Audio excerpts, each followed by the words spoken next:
Hello there. Today we're going to be talking about whittling basics.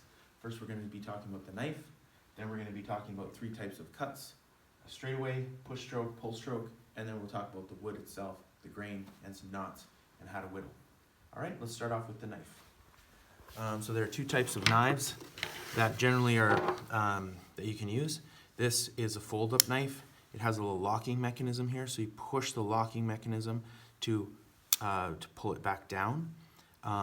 We're not going to be using these. We're going to be using fixed blades because these ones generally are more dangerous. Sometimes when you're holding the knife like this, the locking, you can hit the locking mechanism and then this can trap down and go on your finger and cut yourself. So that is very bad, very dangerous.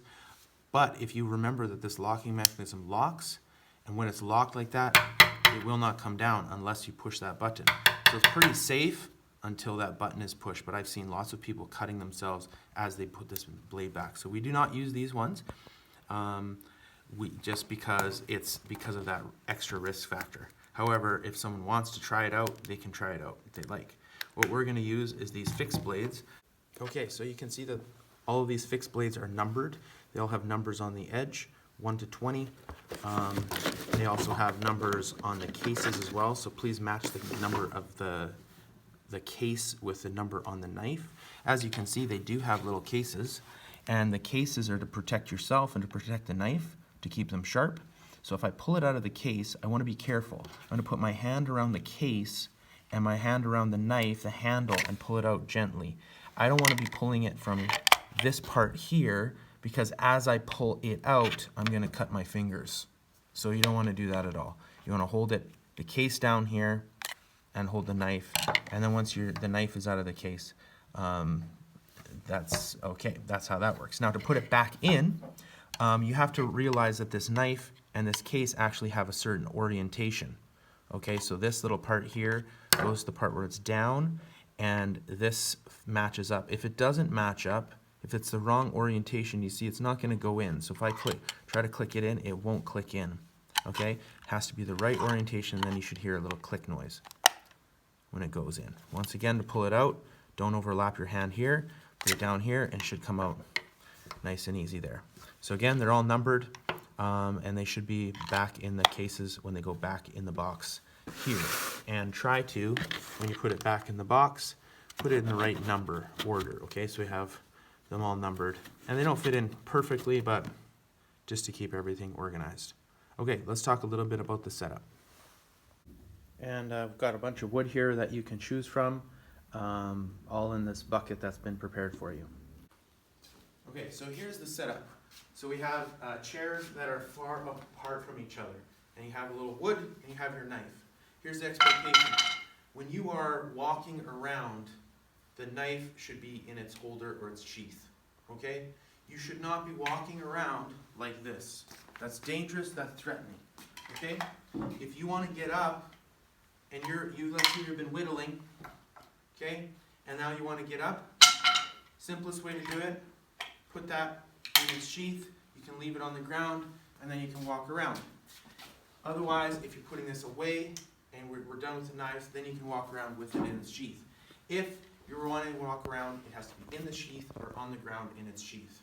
Only when you're sitting down should the knife be out. Then you can put the sheath on the ground, beside your chair, so it doesn't get kicked around the room, and then you can start your whittling. This is the setup. Now, you want to be good distance from other people. You don't want to be close. If someone was sitting here and I'm whittling, you can see how that would be dangerous for the person sitting here. Because you're not going to be doing this action. You're going to be doing something like this, small little cuts, but occasionally it might slip out. And if you're right here and it slips, you're going to be cutting that person. Okay, so you want that distance far away from you. We'll probably just be putting the shavings on the ground. And so when you're whittling, it's okay that the shavings are going to go on the ground right in front of us. We don't worry about that until the very end. You're going to be making a little pile, then we'll sweep it all up at the very end of class. So this is kind of how the setup should be. All the chairs in a big circle around the room. Our tables will be on the side, and we have wood, the knife here, and if I ever need to get up, move around, once again, put the knife in the package, and then I can get up to move around. Right, so now we're going to talk about the cuts. There's three types of cuts: the straightaway, push stroke, and the pull stroke. come down here. We'll take a look at what each looks like. So here I have a piece of wood here. This is just called the straightaway. This is what most people are going to be doing, okay? And the essentially what you want to do is you just want to cut away from yourself, okay? So having the wood firmly in one hand and the knife in the other, and then you're just simply pushing away. You don't want to take too much wood off each time, just little bits at a time, but this is to get some rough cuts. Okay, this is the straightaway. One more thing about this straightaway, the reason we're going away from each other is obviously we're not cutting towards each other. If you're cutting towards this, towards yourself, obviously that's very dangerous. What's going to happen? You're going to cut your own hand, you're going to cut your body. Another thing to be aware of with the straightaway is if I'm sitting down on the chair like I was, and my leg is here, and I'm doing the straightaway on my leg, do you see how that's also very dangerous? Okay, because I can cut my leg here. If this slips off, I can cut my leg. The whole point or purpose of the straightaway is to be away from your body, away from everything else. So you're going to be leaning forward a little bit with nothing, your body nowhere near or close to where this knife is going. Okay, because that's the whole reason why it's safe. If you're doing it up here, you're going to cut your leg or cut your clothes or cut your other leg. All right, so be very careful away from yourself. If you're going towards yourself, once again, that is very dangerous, very bad. So when I'm seeing everyone cutting or whittling, they should always be going away from each other. That's the cardinal rule, is away from each other, away from yourself, away from other people and away from yourself. Okay, at all times. Okay. All right, so now I'm going to talk to you about the push stroke. So the push stroke is, again, you're going away from yourself, but you're using your thumb, the thumb from the other hand, to kind of guide you and to do little tiny cuts like that. Okay? Okay, nice little cuts. And so you can do like finer work, and sometimes I will do to make a little knot. And then when I want to switch around to get those things off, I switch my hand around, and then I can get these little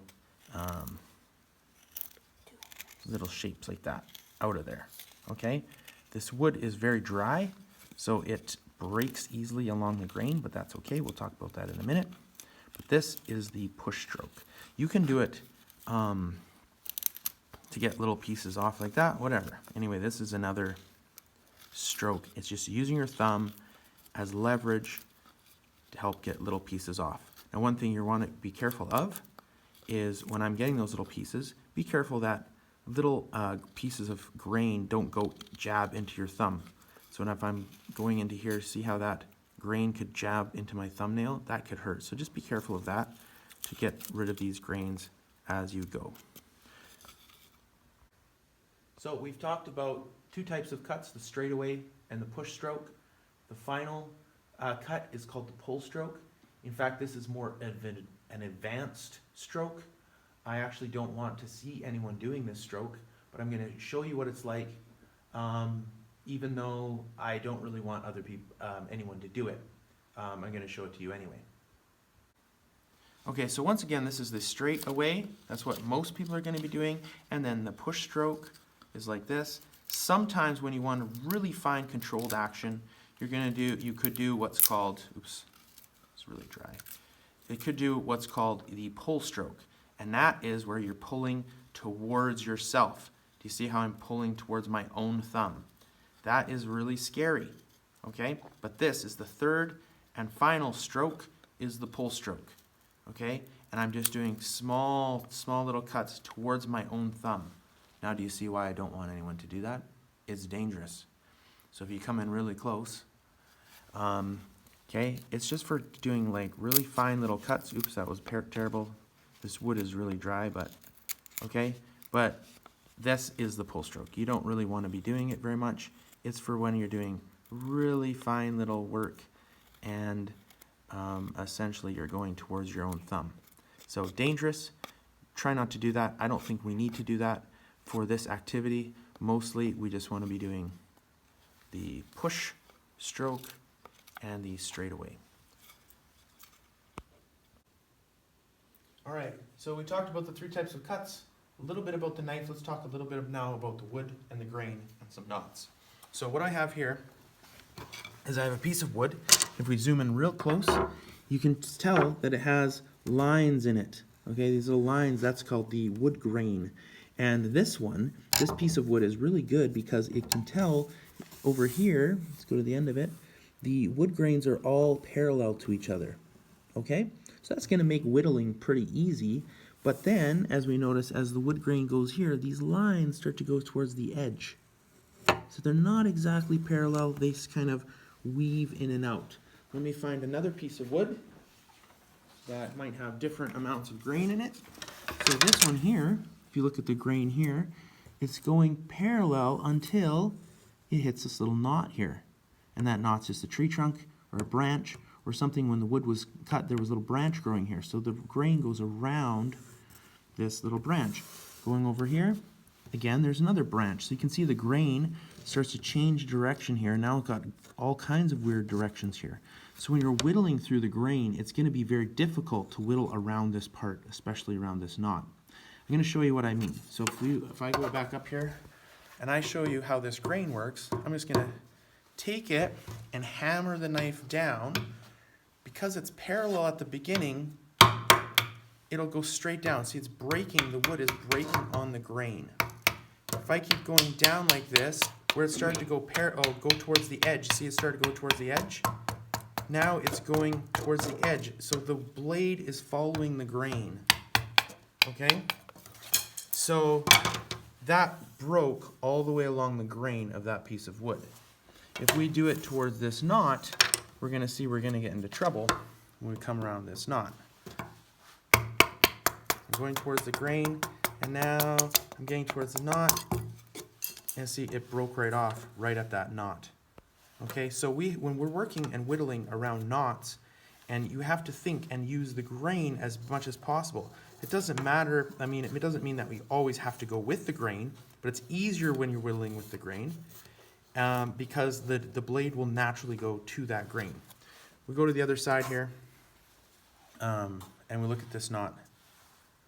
We're going to have a little bit of difficulty. Oops, I just hit my finger. We're going to have a little bit of difficulty getting through here. Oops, because as you can see, there is no grain there. It just bounced off and hit that knot. Okay, so what do we do when we get around knots? You just have to be very careful. That's when you're going to have to do your like push strokes, because you still can whittle around knots. It just is a little bit more difficult because see the grain is a little bit challenging around a knot. It's going to be a little bit unpredictable at that point. Okay, but you can still whittle, and you see it might break as well. So it's unpredictable, and the wood is a little bit more stiff at this part, and so you can still whittle around it. You just have to be very patient, and it's going to be difficult to whittle around the grain of a knot. Okay? All right, so the project we're going to work on today is we're going to make Harry Potter wands. We're going to try to make a Harry Potter wand. So here's a Harry Potter wand I made as an example. It's already stained, obviously it's painted with a stain, and it took me about 20 minutes to whittle. Okay, so I'm going to show you the steps of how to whittle a wand out of just a piece of wood like that. Okay, so here are the steps for a Harry Potter wand. Number 1, we're going to do a rough cut round shape. Number 2, work on the handle and the end. Then 3, add the details. Let's take a look at what that might be like. Okay, I'm looking at my wood here, and I've noticed that I have a knot at the end. That's going to be tricky. It's already broken off there. So I'm going to have to whittle around that. So I have to choose where am I going to make my handle and where am I going to make my end. Honestly, I kind of like this knot at the end. I'm going to use that as part of my handle because I think it looks cool. So I'm going to make my handle on this part. You could make this the end as well and just cut this part off. But I like this. I think it adds character. I'm going to make this my handle, put my handle about here, and then the rest of this is going to be nice and round, and I might add some little shapes like little bulbs details in here. So I'm going to keep this, I'm going to start beginning by holding this as my handle, and I'm just going to shape this part and round it off to try to make this a nice round shape. So I'm just going to show you how to get started. Okay. Now the other thing I didn't talk to you about is the knife's sharpness. So sometimes this wood that we're using is really dry, and because it's dry, it dulls the knife quickly, okay? And so when we're cutting through this wood, you might find that your knife was cutting through very good, and then it's not. And I can go through and talk to you about sharpening the knife later. But I'm just essentially just gonna do, now see where it started cutting through the grain, and now I'm going to cut off way too much material. So I just stopped, and I'm just gonna, I don't want to cut off, see there, I don't want to cut off too much because I want it rounded, but again, I don't want to cut off too much material. I want to be careful not to just go all the way through, because then I'm just going to cut my wand in half. So if you do get to a point where you start cutting that off, you can either just break it off or flip it around and just cut that part off using the push stroke. All right? So again, I'm just trying to round off the material. Be patient. Don't try to get too much off at once. It is a wand. It doesn't have to look perfect. It can look a little bit haggard. But essentially, I'm just using patience, and I'm just trying to round this part off.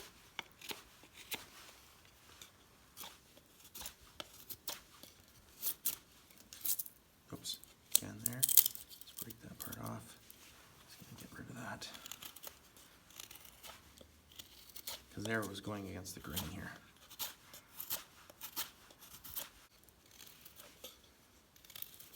Again, you can see how I'm always cutting away from myself.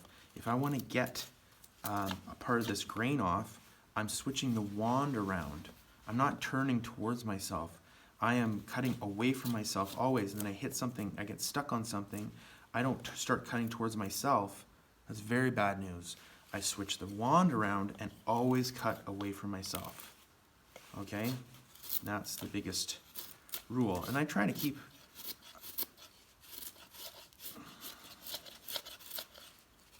I'm trying to keep track of where my handle is. This is my handle. I'm kind of keeping it square for now. I'll probably round it off as well. Oops.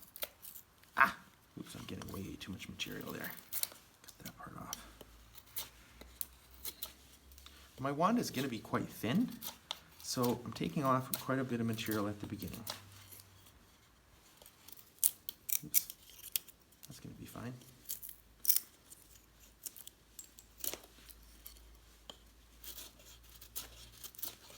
This part here is all against this. The grain is difficult on this side, so I'm just gonna go the other way.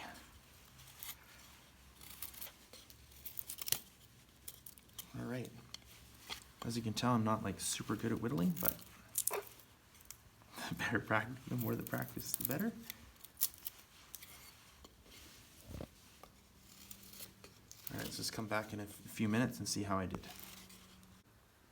Okay, so I've been going for just a few minutes. I kind of have a rounded off shape now of the wand. See how the knot at the end looks pretty good. It's kind of tapered, and at the end, to get the end of it, I simply just kind of use this push stroke cut to get to the end and rounded it off. I don't want to see these as swords, okay? We're not making little swords here. It should be a little bit rounded off. You shouldn't be able to stab somebody with this, okay? So that's how I did that end. Now the handle is probably the most difficult part because I'm going this way, but sometimes it doesn't, sometimes because of the grain and the knot at the end, it gives me a little bit of hassle. So I have to be very patient. I'm doing little tiny push strokes here. If I do some of these bigger cuts, oftentimes it'll go against the grain and it will start to wreck the end. So I'm just being very patient at the end here to cut around this knot and to make it look kind of whatever I want my desired effect. But I kind of like it to have that little pointy part at the end. But again, to do this part, and let's say you want to cut this way, it's tricky to hold the wand this way and to make these cuts this way. It's very difficult to do that because I don't have much to grab. So this part at the end is quite tricky, so I'm using a lot of these push strokes. And this is where that last stroke is very helpful to get right near the end, is that pull stroke. But again, it's quite dangerous to do, so I don't really want you guys to do that. Instead, try to do the push stroke as much as possible. You want to avoid using the pull stroke because it does have an element of risk with it. Okay, but as you can see, the push stroke does a pretty good job doing a little bit of the pull stroke to clean it up, but I don't want to do it too much. Anyway, I think that's good enough anyway at that part. So now I'm going to work on some of the details. I want to make this part a little bit more narrow. I'm just going to use this push stroke here, going from one side to make these little leaves. Okay, and then I can either break them off, or I can turn the wand around and go from the other side and repeat. And we'll get those things off, and it will make it a little bit more tapered in that area. And then wipe that off, and it kind of makes it a little more tapered. I'm going to just keep going and try that again. I don't want to do it too much because that's going to be a weak part in my wand now, but so I want to leave a little bit of wood there to make it strong still, so it doesn't break or crack when I'm playing around with it. Okay, that looks pretty good. I'm going to do it again up here, taking a bit more material off of here.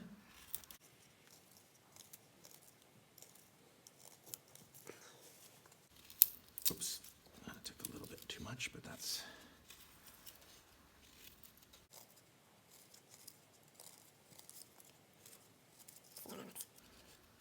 pretty good.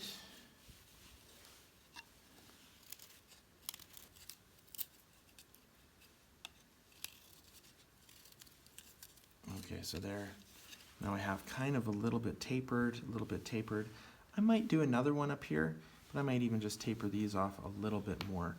I'll keep going, pause now, and we'll see what I do when we come back. So I've done now rough cut, round shape, kind of showed you how to do the handle in the end, just being very careful to flip it over as many times as you need and use the push stroke to get those fine details in. Now I'll just talk about a couple of the details and how to maybe get a couple of details in without being too dangerous. All right, so we've made a couple of shavings here to make this wand. So it looks pretty good, I think, so far. I'm pretty happy with the shape. It's pretty long. I mean, it's good size wand. Now I just want to add a couple of details here. What I want to do here is I want to make a line all the way around the wand. So I kind of already did that here. I'm going to go ahead and make so what I'm doing is I'm just pushing firmly against the wand and rolling it. You can also do this on a table or a desk. So if you don't feel comfortable doing it, adding these details above the air, because you don't want this to slip away from it. If you slip away, you might potentially cut yourself. So you want to have a firm grip, be pretty close, but you also don't want to be too close to your hand. And I'm just going around and rolling that. And then what I'm going to do is I'm going to go a little bit farther apart, farther away, a little bit away, maybe half a centimeter away, and do the same thing and make a line and rolling the wand. Okay, by pushing firmly into the wand itself, or the wood. Okay, and now as you can see, I've made 2 lines there. And now I'm going to just use my push stroke, and what'll happen is it'll push into the line. Okay, so I don't know if you can see that okay. Essentially, it's just pushing until it hits that line and then stops. Because I stopped at the grain, I've made those little cuts. Now it's kind of just making a little bit of detail work in there with that. Now you can get pretty intricate with this, but what I would not recommend you do is don't go too crazy and try not to put, some people might be tempted to put their knife in like this, okay? They can see that's dangerous. Your hand could slip, get cut, you could slip and it could go into your leg. So you just want to don't get too crazy. Once you do one side of this, flip it around, and then you can cut into the other side. Oops. Roll this around again if it starts to get like that. Okay, and you can cut into the other side as well. But after it's done, you kind of have a little bit of a unique design there. It's hard to see what's going on. Okay, a little bit of a design there.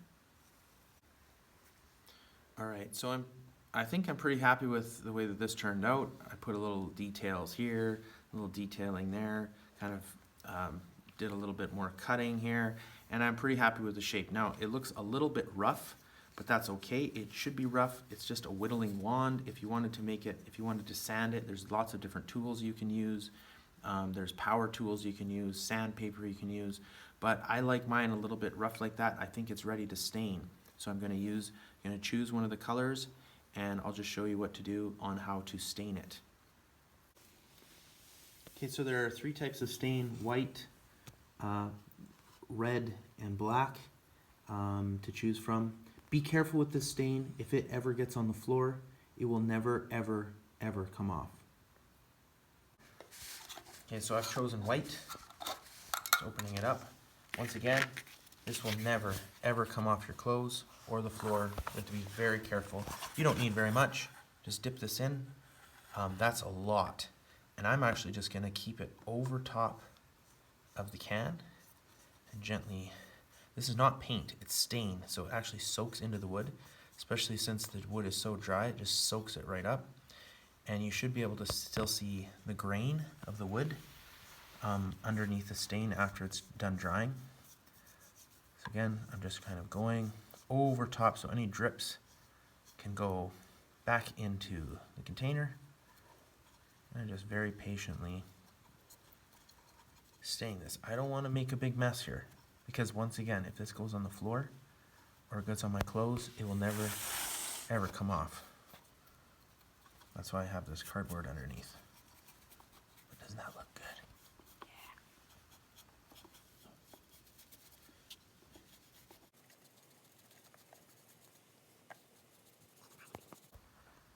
Yeah. Okay, the end is the tricky part because getting close to my fingers, and I don't really want to get it on my fingers. If I do, it's okay, I'll wash it off. But I'm just going to be tricky and go like this. Get that part. And then get that part. Try my best not to get it on my hands as much as possible. And basically, I'm done. Now I can take a paper towel, lift it up, and put it where it needs to dry in the fume hood. But before I do, while it's, to get it there, I don't want any drips to go on the floor. Any of this stain dripped on the floor, that'd be bad news. So I'm just gonna leave it on the cardboard like that for just a minute or two for it to dry as much as possible. Get any last little bits I need. Okay. Okay, so here are the wands drying. That one I just created is, that's stained as drying. It's white now. There are a couple other little ones in here. That one's cherry red, and one in the middle, white as well. There's one more thing I wanted to show you before this video ends. Okay, so I know some of you might ask, this piece is too long, I don't want it this long. I might want my wand to be a little shorter. So maybe you want your wand to be about to here, from that end to here. Well, to get this shorter, it's gonna have to use a bit of strength, and you're just cutting away. Just do it a bunch of times. Oops. Until that piece is cut off. Okay? Just be patient. As long as there's no knot there, it should eventually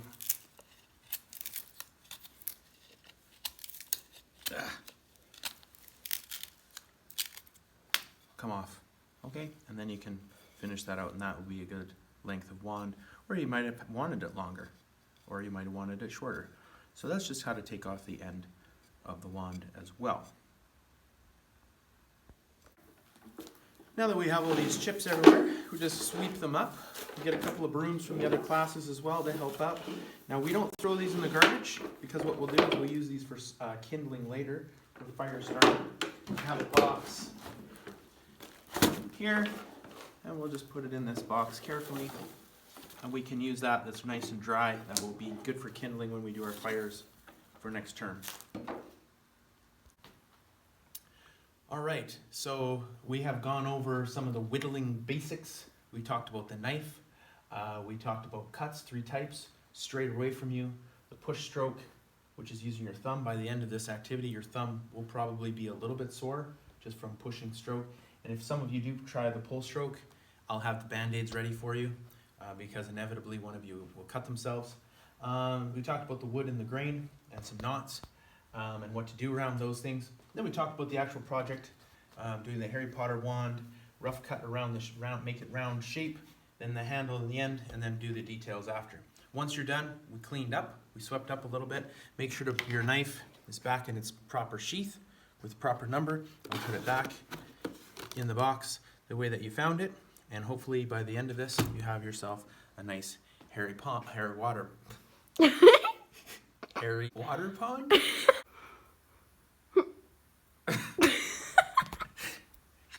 Okay, this is it. Okay. Hopefully by the end, you have yourself a nice. Just keep going. I can't. Just keep You were going. laughing. This time, are you Okay, go. filming still? Yeah, still filming. Okay. Hopefully by the end of this activity, you have yourself a nice Harry Potter. I wand. can't. I'm sorry. Harry Potter wand. Stop laughing. A nice Harry Potter wand.